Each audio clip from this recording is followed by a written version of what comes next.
Every day there is a forgetting, and every moment there is the possibility of remembering. Remembering who you truly are, awakening to your body, to the inner world and experience of being alive. Here is where you find the beauty, the joy. Here is where you free your soma.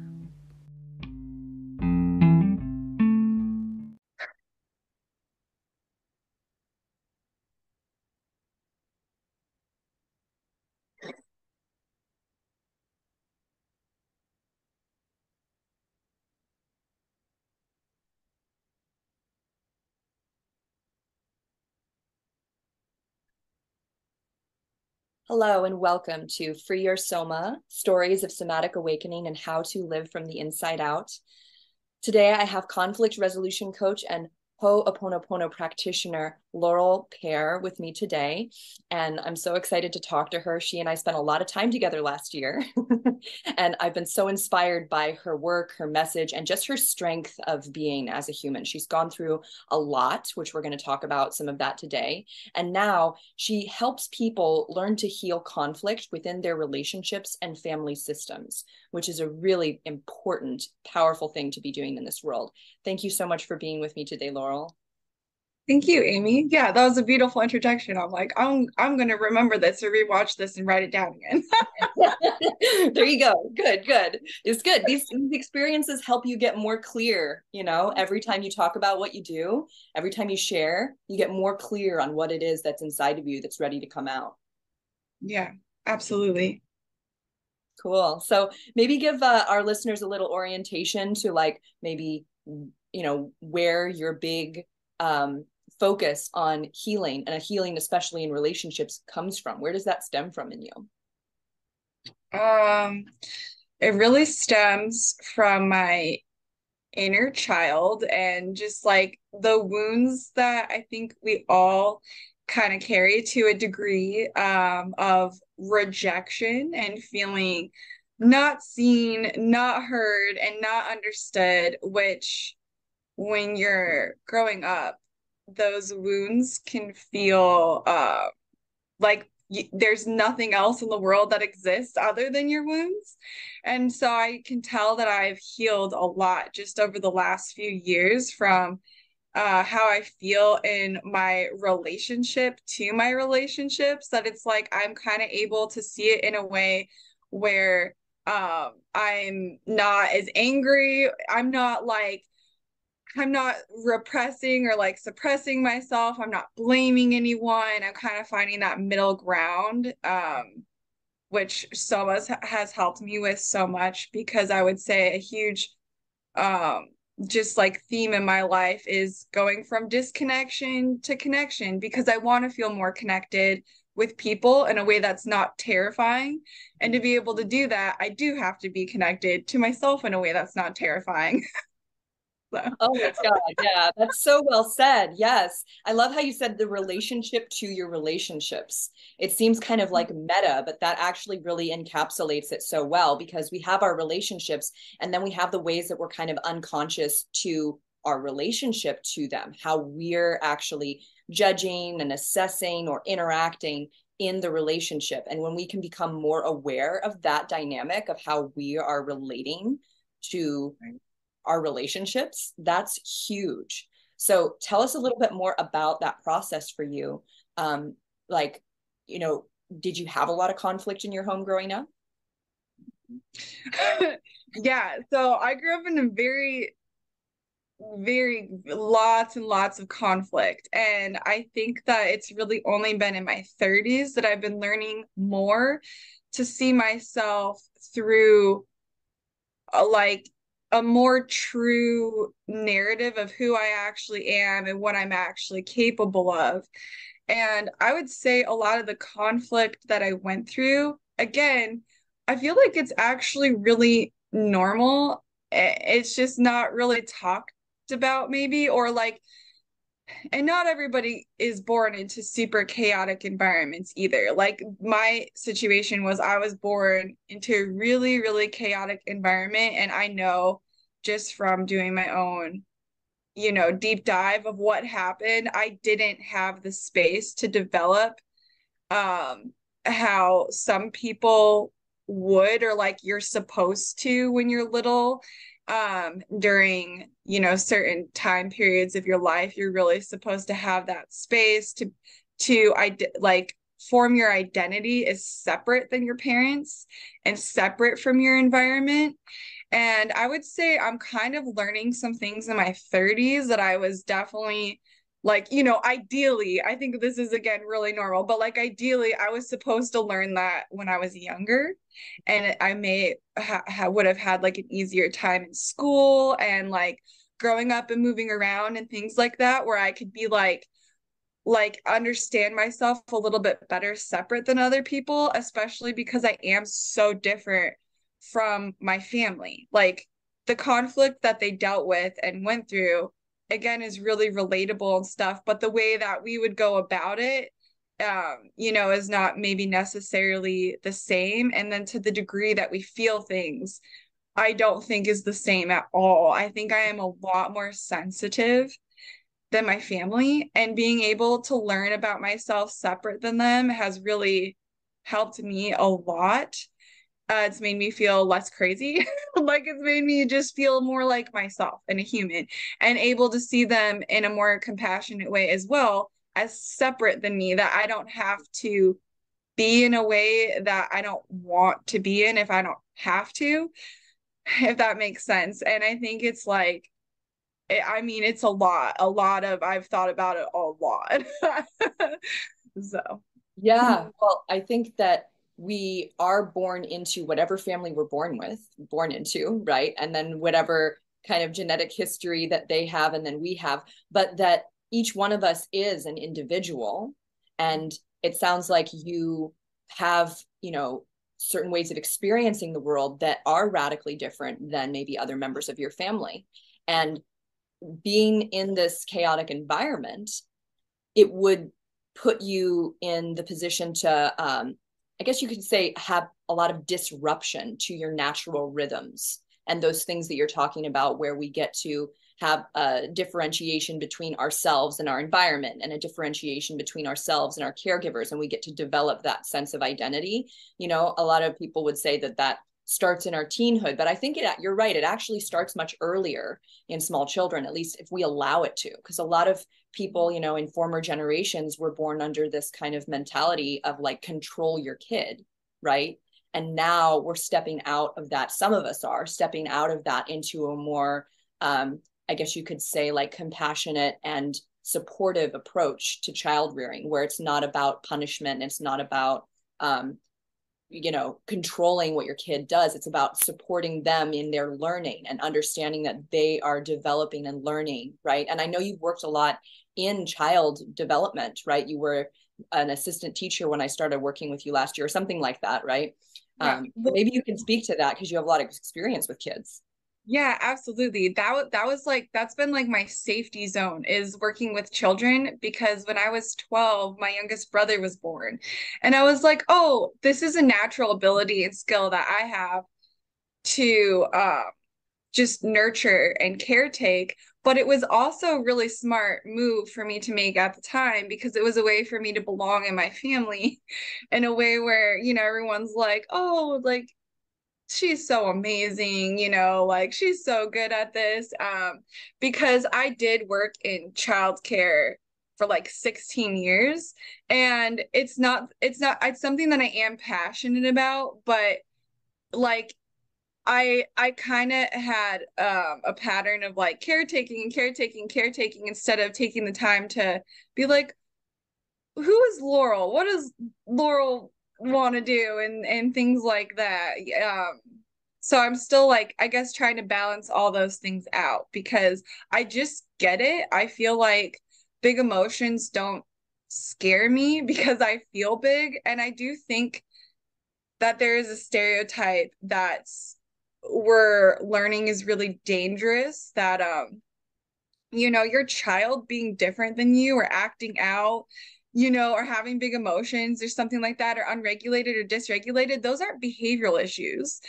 You know what I mean? And I think that there's a slippery slope sometimes with dealing with like diagnoses and dealing with like kind of more of the authoritarian like control, you know, like control that isn't um connected is very dysfunctional, because a lot of times it's coming from a place of fear. It's coming from a place of this will reflect bad on me if somebody's like, oh my gosh, your kid's like this or whatever, I'm gonna get in trouble. Like it's something like that, you know. It's not even coming from a place where it's like, oh, that kid's bad or whatever. But you don't like, for me, like how people were with me was so severe to what I actually needed. And I don't think they realized, because I mean, obviously they didn't, because they didn't know how empathic I was. They didn't know about HD. They didn't know about all these things that I am now learning about, that's now becoming the norm and stuff that kids aren't going to have to deal with as much, because, you know, we're evolving with information, as well as technology and stuff. But, you know, and human beings are like, oh, okay, yeah, we don't, like, it's not really a good idea to, like give someone too much of a hard time. You got to give them space to like work it out so that they can develop those skills and that they can like learn how to be safe in their bodies without somebody trying to like control them or whatever. Like it's like not okay or something, when it's like a natural, completely natural thing that's happening, and it doesn't have to be scary or that big of a deal. But it's like this disconnect sometimes where, you know, we can be seeing the same situation happening and have very different ideas of what is actually happening in the moment. And so then what we decide to do can be totally different. However, we could potentially ruin that kid's life for a little bit, depending on what we actually do, because it's very serious, like it actually is. Yeah. So Yeah, children have sensitive nervous systems and, you know, sensitive bodies, like literally their little bodies are sensitive. And so, you know, I mean, it, I have memories of like, you know, grown men or grown adults yelling at me, you know, with the full force of their voice when I'm like a little kid. Like that's a literally scary, terrifying experience, you yeah. know what I mean, as a small child. And I think that we haven't really like sometimes registered that. And certainly parenting is hard. Like I'm a parent now, and like, you know, going through this kind of process of, it's funny when you're a parent, you start to heal kind of your own issues you went through, because now you're in the position to actually be the person in charge and try to guide and direct and like help your kid. And there are like patterns in me from how I was treated that show up and emerge sometimes, you know, and then I have to check myself and I have to go, wait a minute, how was that for me when I was a little kid? You know, how was that for me to be punished when I did something or made a mess or whatever, you know, like, you know, and how would I really have needed my parent to respond to me? And so there's a whole learning process. And, you know, it can be really tough when you start to realize these things as an adult, and then you want to talk to your parents about it. You want them to like have grown up too, because you're growing up, right? And you want them to have grown up too. And then you talk to them about some of these things and they haven't. They're like still stuck in their beliefs, their attitudes, their way of functioning. And then suddenly it feels like you're caught up in the whole dynamic once again of not being seen and heard, of not being acknowledged, of not being recognized for like who you really are. And I know that that's been a theme for you, and you've found some really amazing tools for how to handle that. Yeah, I mean, I'm working on it for sure, because it's like, of course, I'm not perfect. It's so easy, yeah, to go into like those control patterns that I think we all innately have, where we're like, oh, I just need to like make this stop. And I think I know that I feel, I guess, like also, I always want to be coming back to like that understanding of how we're all different from each other, because I know I've had really big expectations of my parents too that aren't maybe necessarily in their wheelhouse naturally, where emotions for me are like, I feel everything. Like emotions for me is like I really have like, you know, I'm pretty advanced, I guess, with emotions in comparison to maybe how some of the older generations are with them. And I don't think that that's good or bad. I just think that that's a difference that I haven't fully understood about myself and why we're different and what makes us different. Is that I can sit down and not always, I can't like perfectly always identify the emotions that I'm feeling or what I'm feeling or what's playing out in me, but I think I can do it a lot better than some other people can. And it's just a skill set that's different. And so I guess I've been like, why are you guys so bad at this?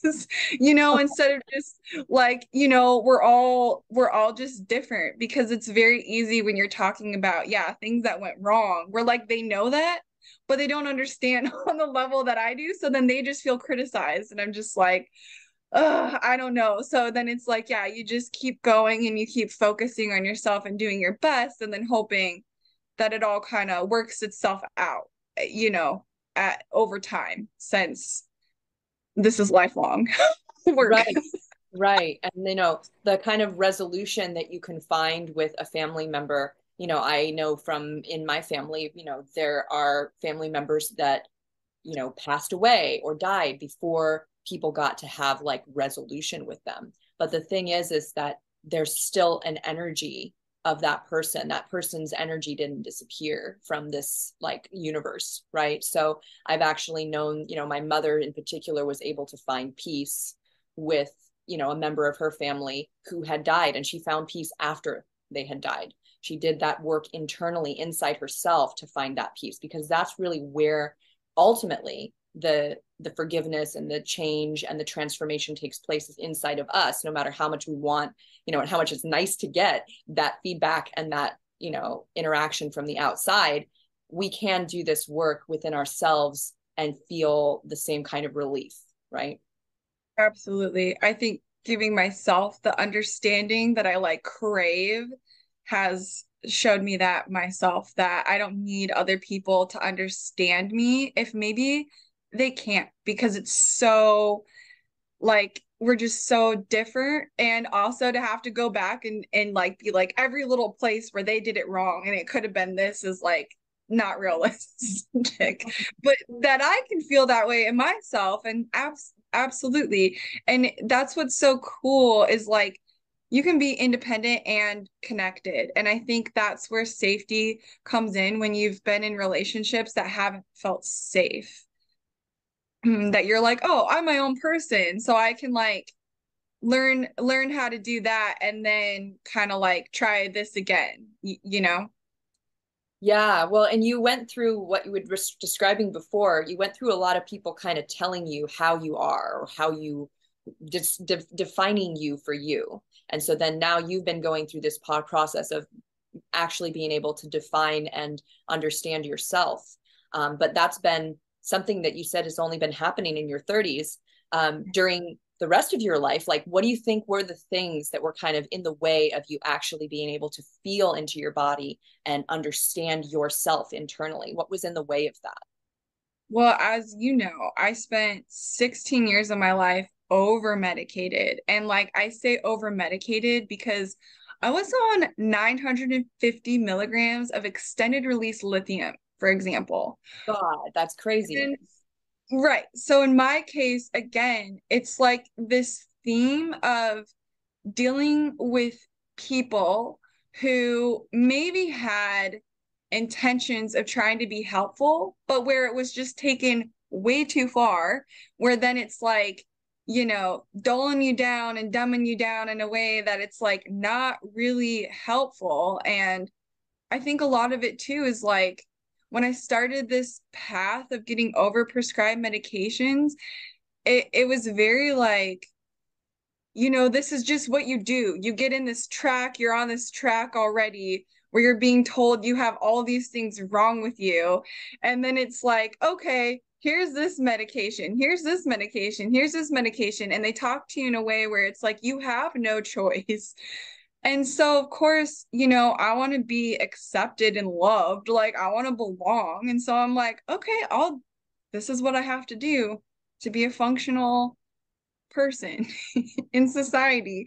And I'm giggling because like, I mean, you have to, because it's like, I don't want to say that there's no place for medications or anything like that. Like that's not at all what I want to make people feel. Like it's not bad. It's just mine was very extreme in the way of like getting put on way too much lithium, for example, which is a salt. And then you can be really dehydrated. And instead of like going back to that root cause issue of like, oh, you don't need all this for like your body and who you are, because it's like, again, that disconnection piece where maybe that amount works for somebody who is a totally different body than I am, a totally different human being, or maybe dealing with a different issue. But for me, it's like I would have these harsh kind of things happen in my reality that maybe weren't actually the most supportive for me as an individual to like blossom. I don't think I really needed to be heavily suppressed. I think if anything, I just really needed support and help understanding emotions and my emotions in particular, as well as like what I was carrying and dealing with, which was just way different than my family. Yeah.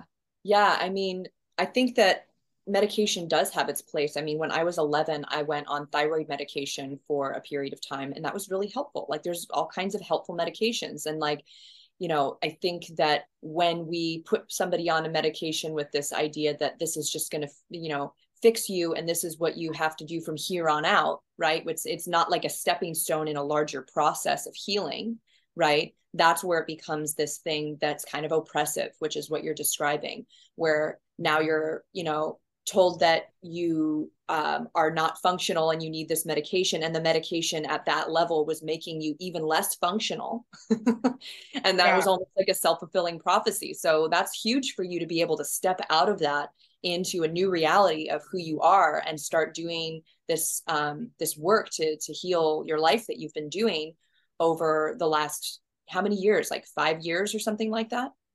Yeah, I think, yeah, like since 30, I don't know, something happened. I turned 30 and I was like, I'm ready. I am ready to like make these changes and figure some shit out. And I think part of it was that life just felt easier for me after going through so much after a period of time. I think maybe I felt more mature and ready to be like, okay, I don't need a doctor holding my hand and telling me that I have permission to like feel my own feelings and stuff. Cause like I spent 5 years asking doctors, nurse practitioners, school counselors for help, but I wasn't doing it in a way where I felt like, oh, I've got this. Like, I'll be fine if I get off of these medications, because I had no idea what it would really be like, because I was like 16 when I kind of got myself into this situation where I was started being over prescribed medications. And one of the meds that I was on for a long time was a benzodiazepine.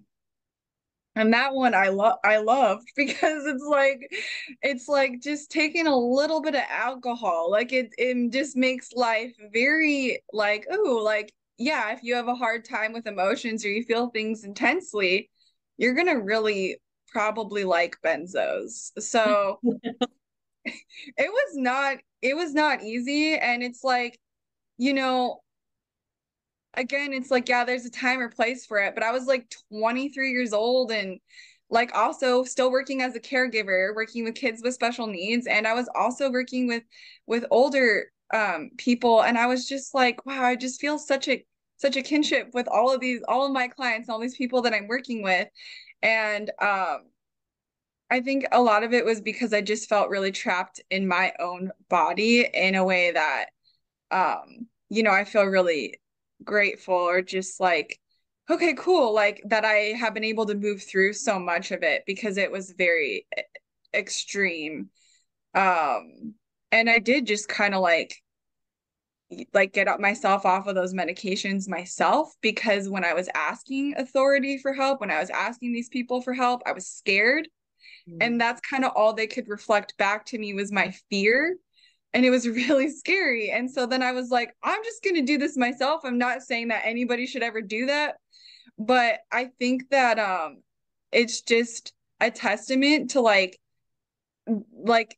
how much I just want to be alive and like learn how to be myself and just like enjoy life like to the best of my individual ability, which is different, you know, for each person. Yeah, I mean, I I I did like a going off medication thing too when I was 19 and I had a traumatic health crisis, and they put me on like an antipsychotic and like all these, well, like three different drugs, like Ativan, I think, like which was like, calm you down, like, numb everything out kind of thing.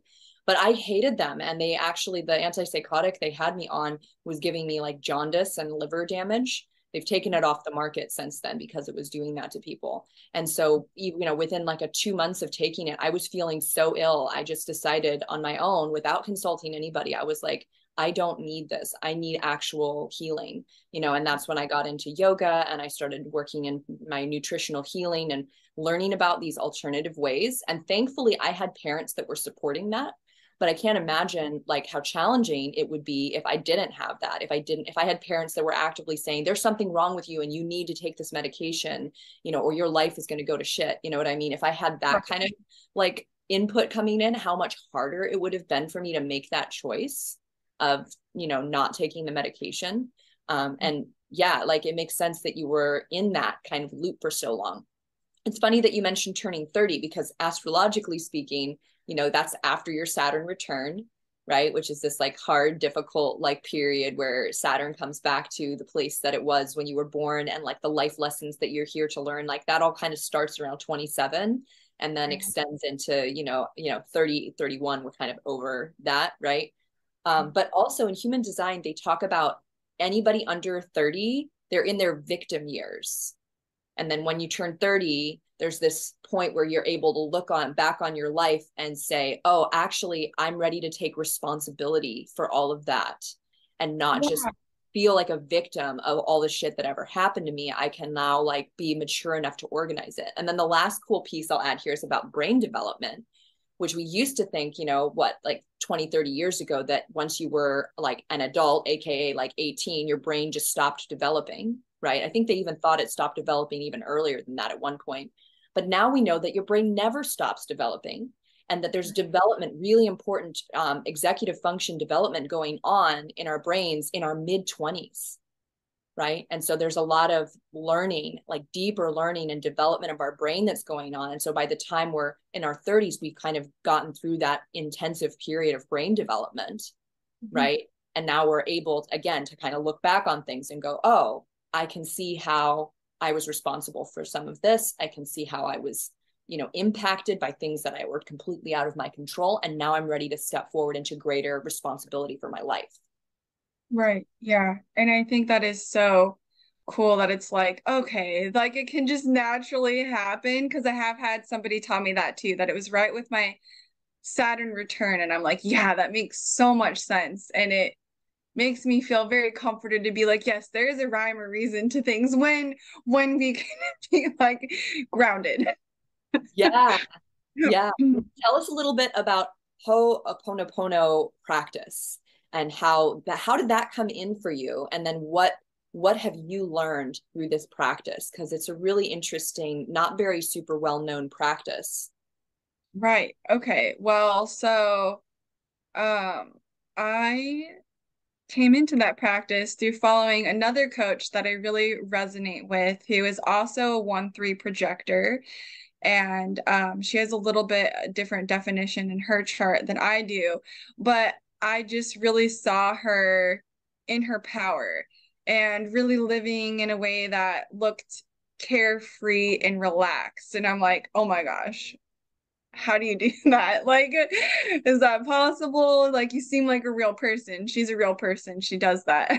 And that she learned this technique or got certified in a way that is much deeper than just the mantra. It's literally an energy clearing. And so she's a healer too, and she went through training to learn all these different like energy healing techniques.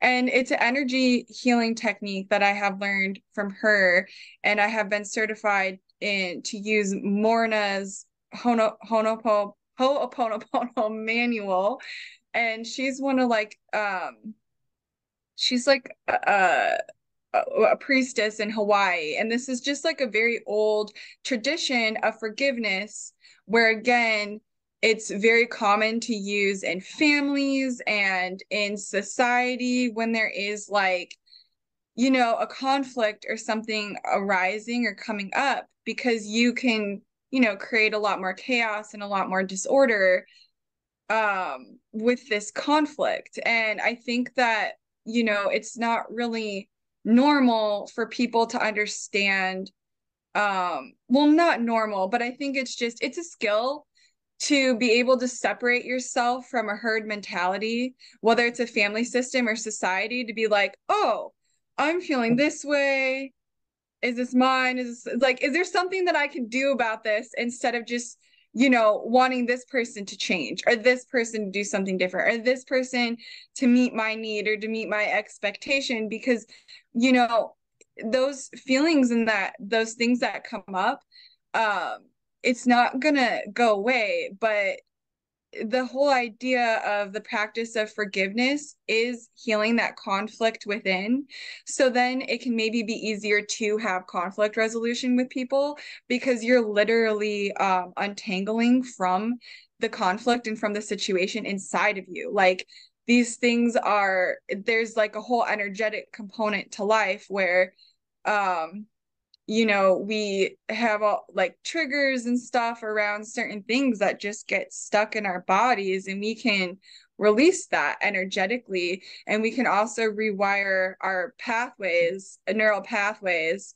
And so I've been learning to do energy clearing work, where it's literally like super cutting edge stuff. And I've almost like even gone too overboard with it at different times, because I'm still again learning where my boundaries are and my parameters are. Because the more that you clear yourself, like the more like profound or like intense the energy clearing work is. So you actually do have to be careful when you're learning how to do these things for yourself and other people. Something that I'm learning right now. But it is literally an energy clearing of, you know, a belief or like something that's held in the body somewhere. And some pain, some mental or emotional anguish. Yeah, it's like you get to kind of pinpoint it. You like, you can feel it, you find it, you pinpoint it, and then it's really just this practice of going through in this template of like, okay, we found it, we're going to release that. So then you have that space open for the opposite thing, because oftentimes the resolution, you know, the solution is in the conflict, and it's just like the opposite thing that you actually want. But it can be just Right. feel so hard when you're in it to like have that be an option, or even have peaceful discussions and things like that. That makes so much sense what you just said, like the thing that we actually want to happen can be found in what we don't like.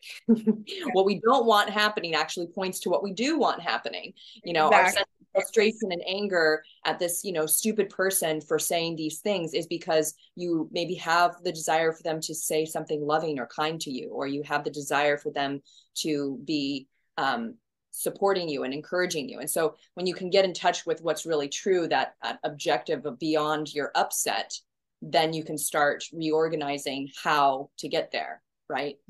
To what you really want to be going on. It sounds like this work, because I mean, this is the first time you've really explained it to me more in depth. And I only knew a little bit about it, but it sounds like it goes really, really well with the somatic work that we did together, because it's a very similar kind of principle. And I think I remember you saying that when you were having a regular somatic movement practice, it made your energy work like more efficient, it made it more comfortable, it made it more streamlined. Would you say something about that?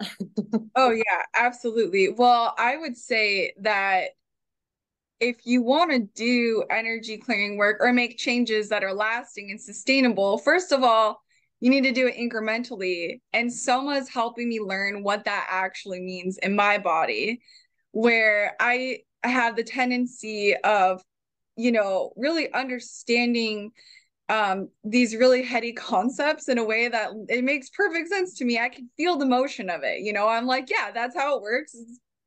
Like, how are we not all on the same page with this? Because it feels so, it just how things feel. I'm such a feeler and I get a lot of information that way. However, I'm still learning how to be in my body and how to be respectful of myself and others too, but also just understand my own limitations and what I'm doing. Because if you're doing all this energy clearing work and you're not even grounded in your body, then it's kind of, I don't want to say like a waste, but you're not doing it in the efficient way.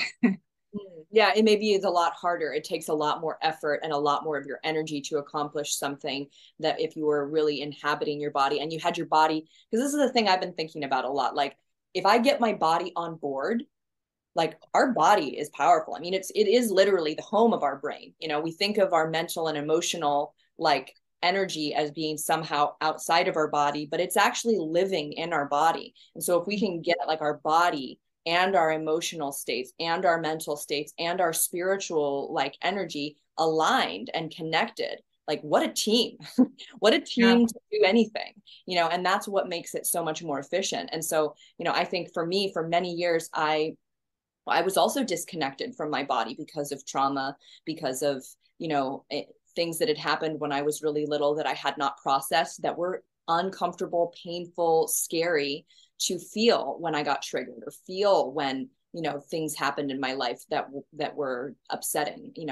I would feel these things and want to run away from them, want to shy away from them, want to cover them up, want to get rid of them as fast as possible. And what I learned through my somatic movement practice is that, they actually aren't there to just be like, shoved out the window or swept under the rug.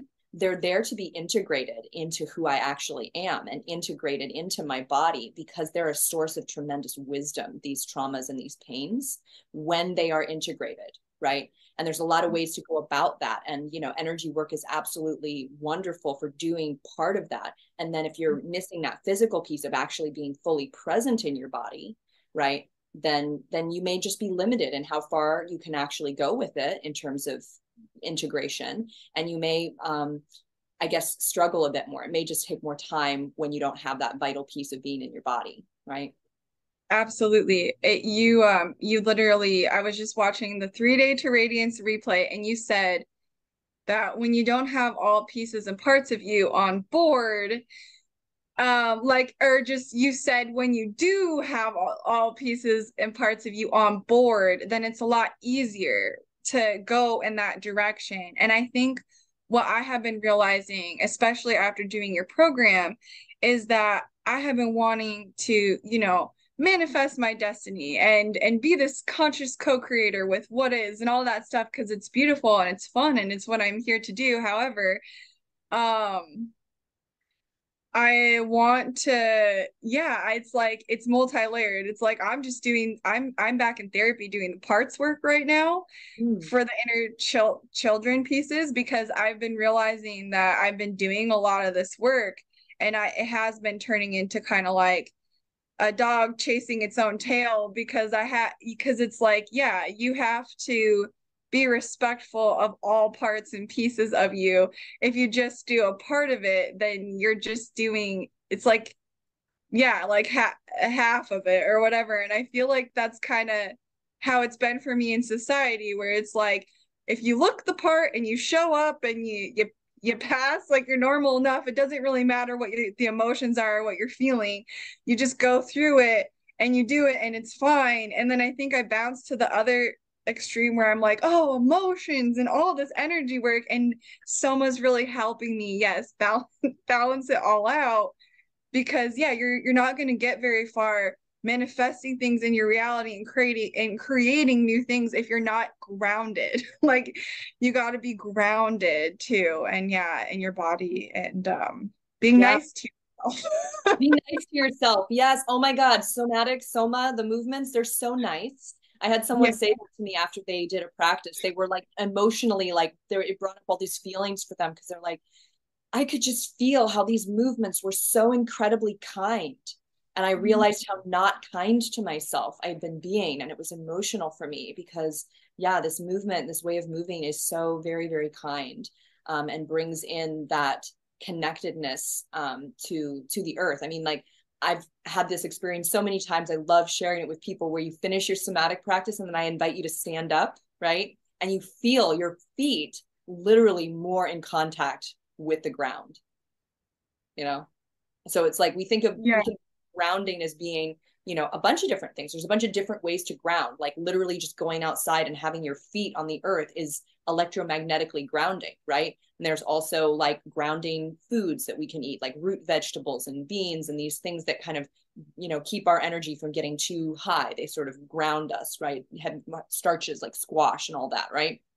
But then there's also literally being grounded, meaning that we're not holding ourselves up from the earth through the contractions in our bodies, which is what most of us are doing most of our lives, is we're holding all this contraction that actually is keeping us from being fully connected to the earth. And when our muscles relax, then our body actually is allowed to be heavy, right? That feeling like after you come out of like a movement where you just let your body be heavy. Yeah. So many layers, Well, and then you're making changes more accurately too, because I think the most important piece to making a lasting health change is like your ability to be with the discomfort first before making the change, where I'm still working on that relationship as well. So I'm like, wow, this is so helpful because I have been terrified of like the extremes in life, and this is not extreme. However, it is like it's very beneficial in a way that's like can keep you out of the extremes in a way that I'm like, more people need to know about that. So yeah, they're maybe not feeling like they need to go to such extremes without understanding that this exists first. And like, yeah, the amount that we can do over a period of time is just incredible. So this is definitely something I need to keep working on, that's for sure. Beautiful. Yeah. It's a practice. Like once you learn this, you can come back to it. It's like, it's a skill that you develop in your body. Like it's literally like riding a bike, because it's working with the motor system of your brain. So, you don't forget how to do this when you spend the time like you spent with me last year. Your body will know how to do it anytime that you lay down and do it, right? It's really been so amazing to get connected to you and hear about your story. It's always been so, like, since we started working together, I'm like, wow, like this woman is going to help so many people because you've been through so much and you're so committed to your own healing. And to me, that is what makes a person an effective guide for others, is when they have this ongoing practical, meaning they're physically doing it in some way every day. They have this commitment to their healing. And like, they also need to acknowledge, and you do this really well, that you're not perfect and that you're still in your process, because that's true for all of us. There's no finish line. There's no destination in healing. There's another layer that we uncover that teaches us something more. And the inverse of this is that, there's no end to the amount of wisdom and truth that you can discover and have in your body. And that's actually really exciting and really beautiful, so that's like kind of feels like, oh my God, like, why am I like experiencing this problem again? I thought I dealt with that. Like, oh my God, this is so annoying. I don't want to be in this, healing struggle anymore. I want it to be done with. I mean, we've all been there, right?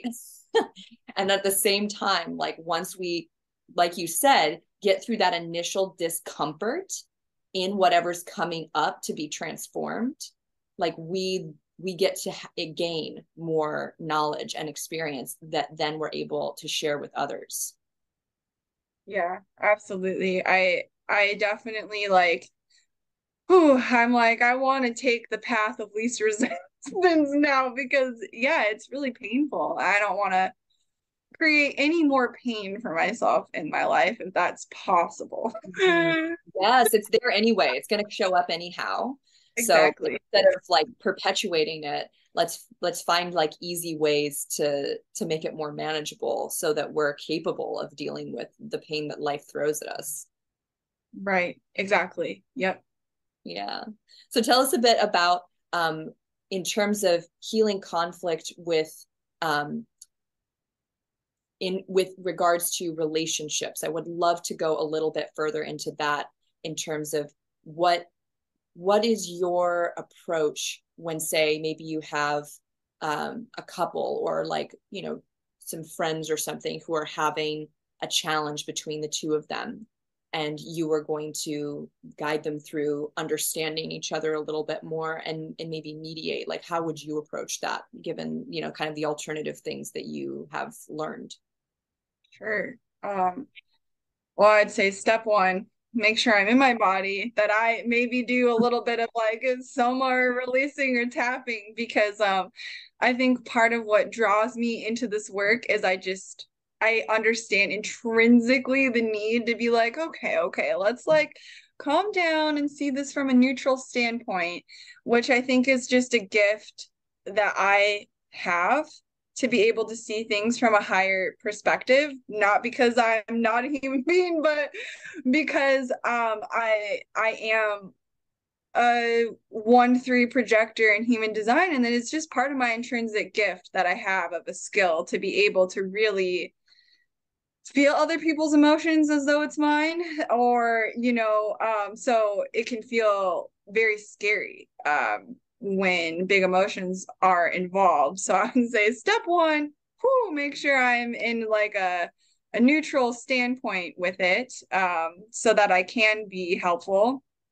And I would say step two would be kind of both people kind of owning their side of the conflict, to be able to find the solution, because again, it's like the solution is in the conflict, and sometimes it's really not even about the other person, and sometimes people are also even like having a conflict where maybe they actually want the same things, and they're just going about it in completely drastically different ways, or ineffective ways, or ways where they feel like they're against each other, and maybe they're not even really against each other.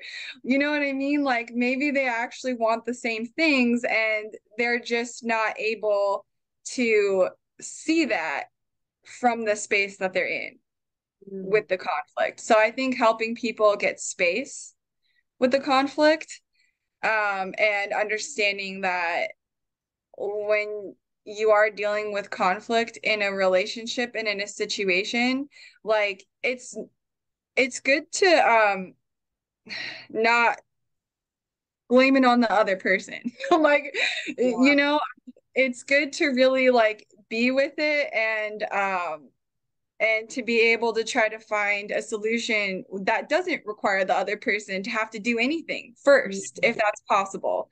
And I feel like maybe that's what, yeah, this work and Soma do have a lot in common, where I'm like, okay, let's do like, I guess the way that I would approach it personally is kind of the path of like easier, like less intrusive to more intrusive, because I think that that's been a huge experience that I've had, of where I have felt just so like messed with, and everybody's like, you're not, like just like I don't know, like having a really hard time in relationship to other people or something, because of the way that people were with me seemed so harsh to what was actually going on, because it was just a mismatch, because there wasn't that foundation of like even understanding in the first place what's going on before making a decision, before having a reaction and making a decision. And I just feel like um slowing down in conflict is like,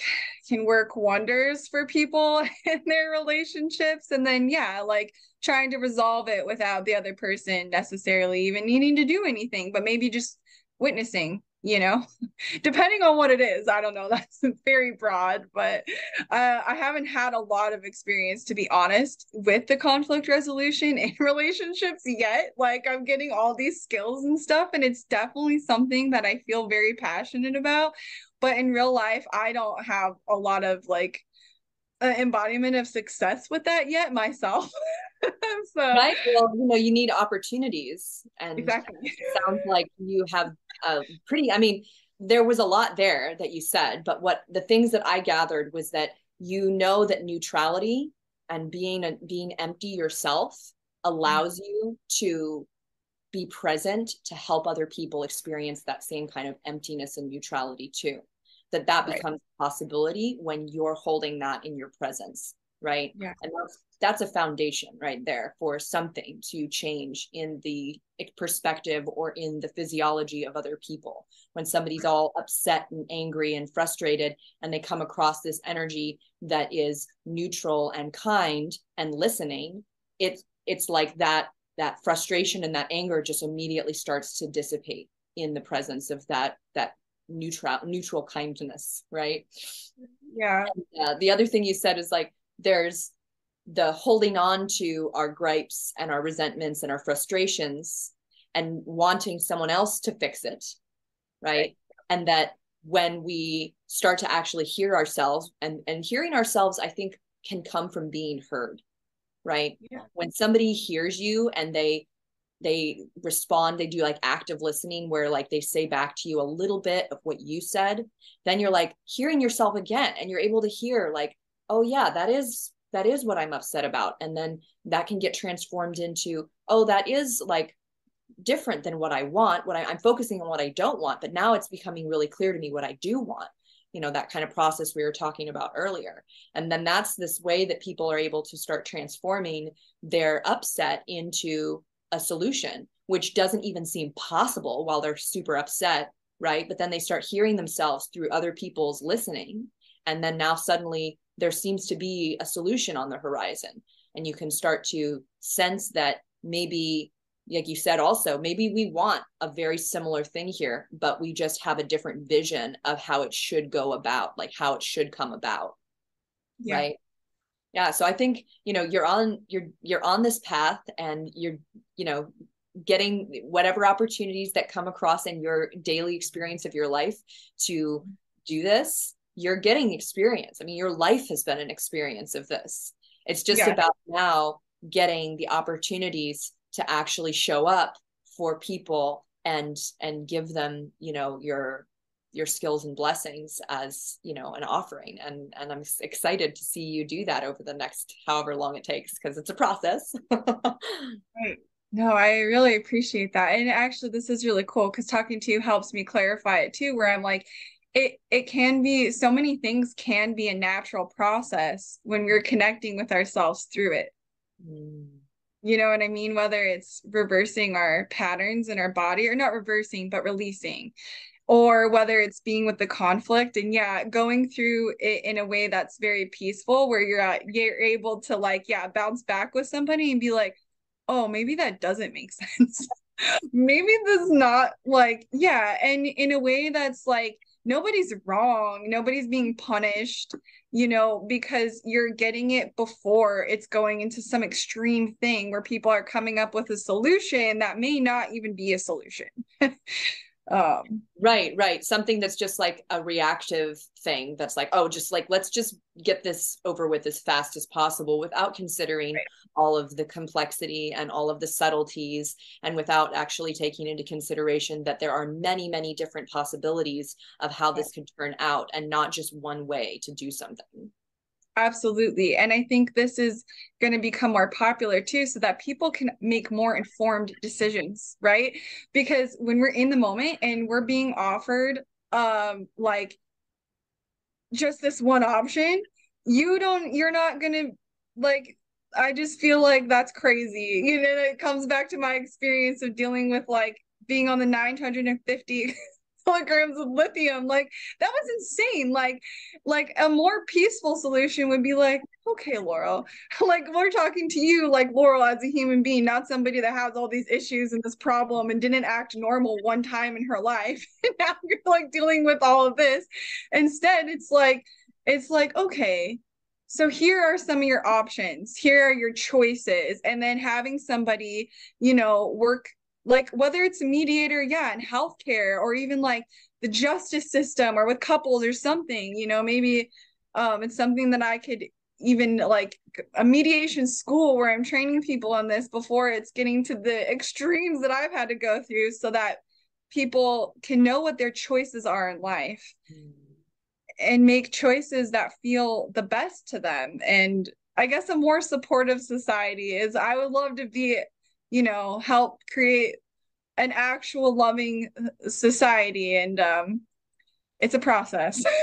Yeah, no, so many things you just said align so much with my mission in spreading somatics to people. If you continue to watch the 3 Days to Radiance, because I recorded it yesterday, I've been thinking a lot about my human design, and I have the right angle cross of laws. That's my and that one is about justice, and that also in the gene keys, we can talk about it from that angle, justice and this concept of it. And it took me kind of a long time to process it and understand it, because I think that we're programmed to think of justice in this world as something that has to do with crime and punishment, and right, something that has to do with war, or that has to do with some kind of fighting and conflict. That's, social justice and finding justice. And, there's a kind of, I guess you could say, idea that justice is somehow harsh, right? Mm-hmm.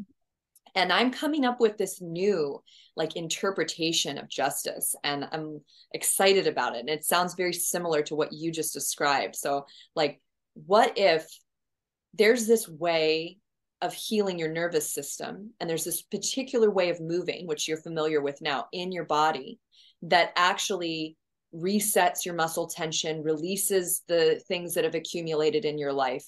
And it's actually part of your body. It's part of something that you were born with, that you simply never learned how to use, right? And that people don't know about it, that you don't know that there's a way to come out of the pain. To me, that's an injustice.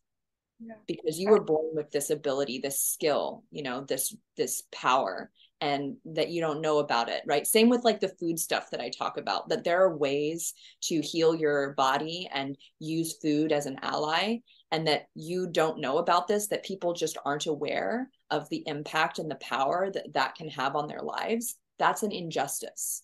And so, right, so much of my work as an educator, and maybe you feel similarly about, sharing this kind of mediation work with people, is that there are solutions, there are ways of healing that are not aggressive, that are kind and gentle and loving and tender, and they're effective, and that people don't know about them is an injustice to their humanity.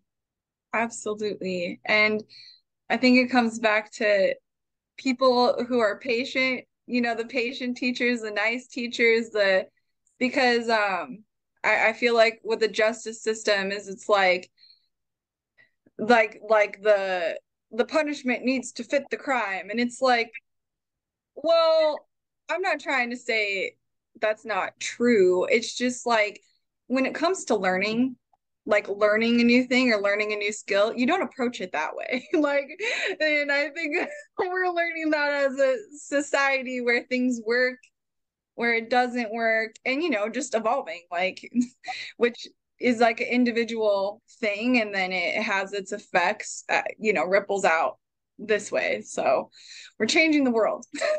Totally. Yes. Starting inside ourselves first, which yes, is exactly where it all takes place, right? Because that's, we can know a bunch of stuff, and we could, I could tell people blah, blah, blah, blah. I thought I was going to sneeze, but you can have all this intellectual, really valuable stuff. And if you're not living it, if you're not in your body, it doesn't really compel anybody. People right, are just kind of oh, she's smart, that's interesting, whatever, Yeah, totally. You got to have the experience to have, the experience is huge with learning. I think, I know for me, I learn everything through the hard way. I'm not anymore, but through the experience of it is really how I learned. So yeah, maybe more people are like that too, and they're finding out. Totally. Yeah. Well, and that experience thing, to me, that's such a human design 3 thing, which is your design, right? It's the 3, the experimenter, the discoverer, Yeah. And maybe you can say a little bit about that, because you're like you mentioned before, you have a really potent human design chart, and you're a projector. And I know you've dived pretty deep into what it means to be a projector. So maybe if some of our listeners are also projectors, they would love to hear your perspective. Yeah, well, I would say that I learned about being a lot of things is like I learned the hard way, and now I'm trying to learn about it the easy way, because I would love to have the experience of what it's like to be an empowered projector in my body, living my design and really taking like aligned invitations and stuff like that, because yeah, it's like I have a lot of open centers in my chart. I have a defined G center, which is really funny. It's like my heart center and my will center are defined and everything else is open. And I'm kind of like, I wish I understood this about myself sooner, because I've dealt with like identity crises my whole life.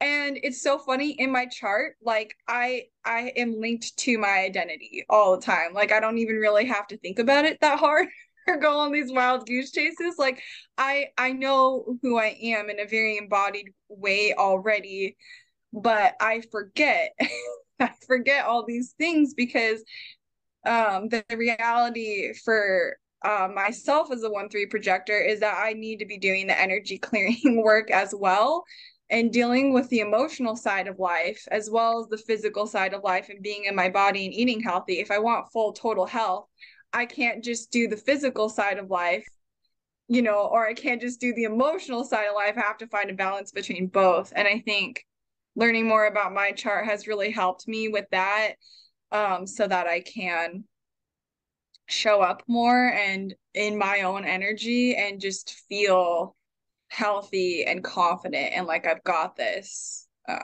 Yeah, well, and I heard this a while ago, and I thought it was fascinating because when I first learned about human design, I think, we learn it in layers because it's so complex and there's so much to learn about it.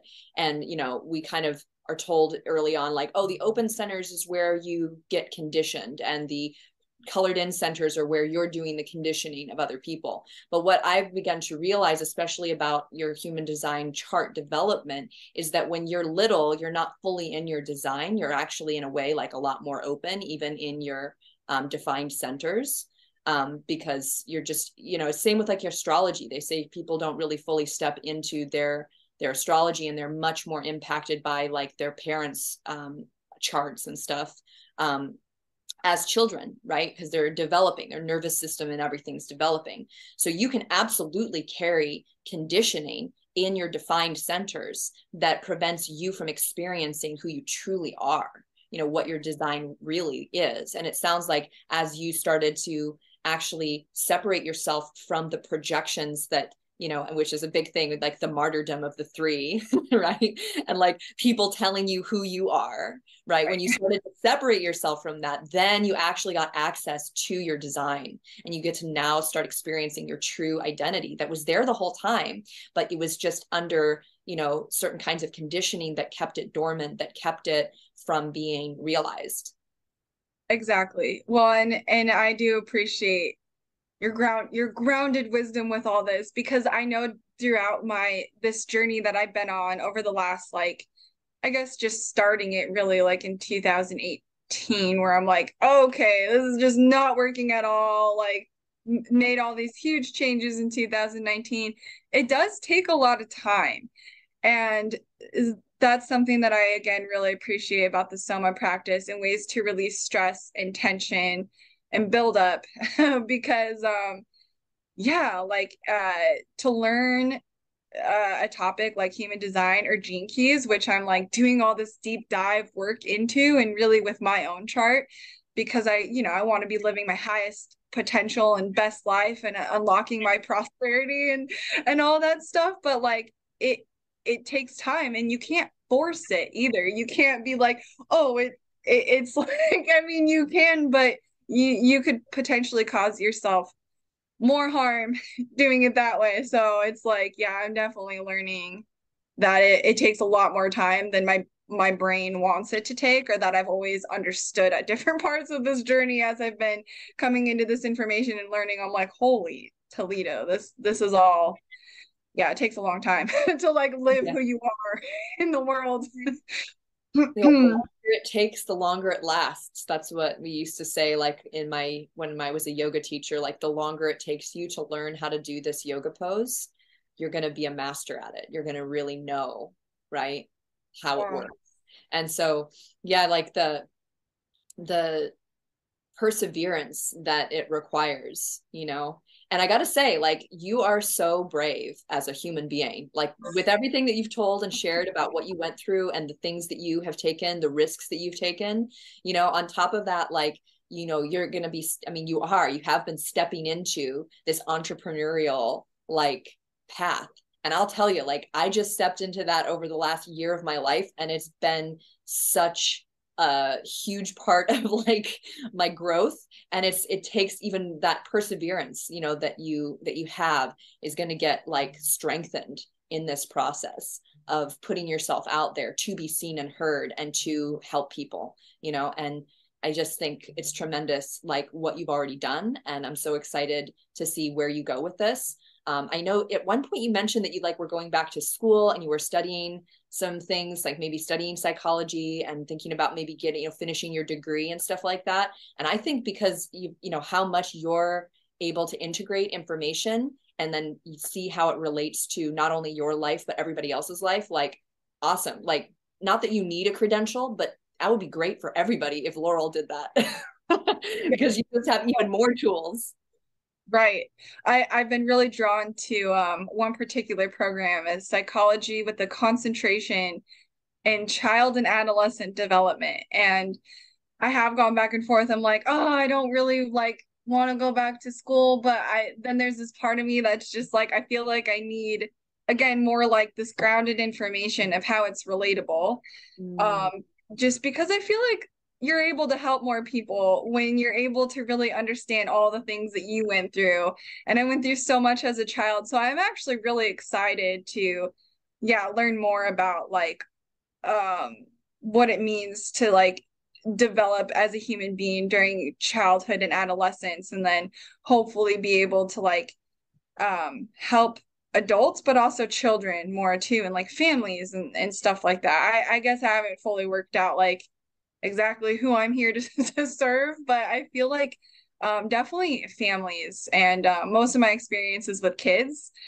So I think that will really help me understand that piece more for myself, as well as be able to help other children. Because, yeah, the more information we have, the more efficient we can pinpoint things where we're not, again, going to these really big extremes. And maybe we don't have to do that right away. We can do things easier More now. gradually. Yeah. Yeah, I think our bodies like that more. Our bodies like gradual shifts. I mean, there can be a great high to, you know, a sudden intense experience, but it's also kind of like stressful to our systems, you know, and if we do that over and over, it's like we're just wearing ourselves out, you know, and somehow enjoying the process through that little burst of chemicals right in the beginning, and then feeling maybe even more worn out or exhausted, you know, after the high is kind of over. Yep, I deal with that so much. I'm like, that's basically what addiction is. Yep. Yeah, yeah, it can be Oh, a I like that feeling.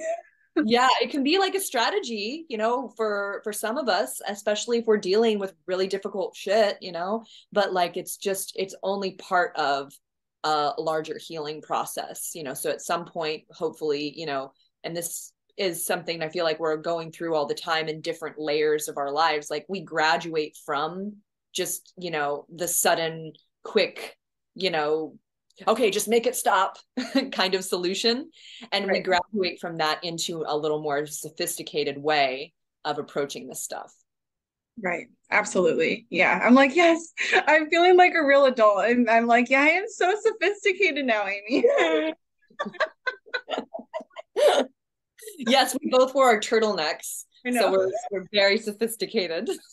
I am an adult. But it's great because you also have this really a sweetness to you, you know, and you are like, I can tell how connected you are to your inner child and how much compassion you've developed for your inner child. You know, that's something that is like really, people pick up on that stuff. And I'm sure that kids pick up on that with you and feel really safe and comfortable with you, like right away. Yeah, absolutely. I mean, I take it as an honor. Like, I don't take it for granted that, like kids are animals like me. It's like we gotta be nice to each other, especially the young ones. And I appreciate it too, because I didn't get to be a kid. So I get to, and then people think you're this hero when you're good with kids, and you're like, no, it's just fun. I'm just having fun. Yeah, well, that's absolutely not something to be taken for granted, because even myself, I can get like overly serious. That's like one of my like things that comes up in me, like when I switch into certain kinds of like stress mode, or like, want really focused on something and want to accomplish it, I can get like overly serious, and that can get in the way of just enjoying things, so I've been really loving this conversation, Laurel, and I would love for our listeners to be able to connect with you and learn more about your journey. Where can they connect with you? I would say right now, social media, I'm on Instagram at Laurel Pear, and I'm on Facebook, just Laurel Pear. Cool. Yeah. Yeah. And, I know that you're starting to share more about human design and about gene keys. And so, if people are interested, maybe they're also a 1-3 projector, they could reach out to you maybe and have a conversation and learn a little bit about like what you've discovered and some things that are really helpful for you in terms of draining out that energy. Yeah, absolutely. If they're having trouble with, inner child stuff, or like family issues or anything like that, I can be very helpful for conflict. Yeah. And then dealing with the emotion stuff, that's my lifelong pursuit. Zone of genius, so to speak. Yeah. Good. Hey, well, I've loved this conversation. I've loved having you in the program, and as my client, and as my friend. I just feel like you're a really amazing person, and it's been such an honor to work with you. And I'm so excited just to get to share about your story today with everyone, with all the stuff that you went through, with being over medicated and all of that. So thank you for being on the podcast today. Do you have any last words for everybody? Not really. I like wisdom is definitely earned. I'll just say that. Yes. Yeah, it's not easy, but it can be. We can approach it with ease. So I'm really grateful to know you and your program exists, and I want to always get back into your routine with that. Beautiful. Yeah, well, I support you in that. Thank you so much, and we'll talk again really soon. Sounds good. Thank you, Aimee.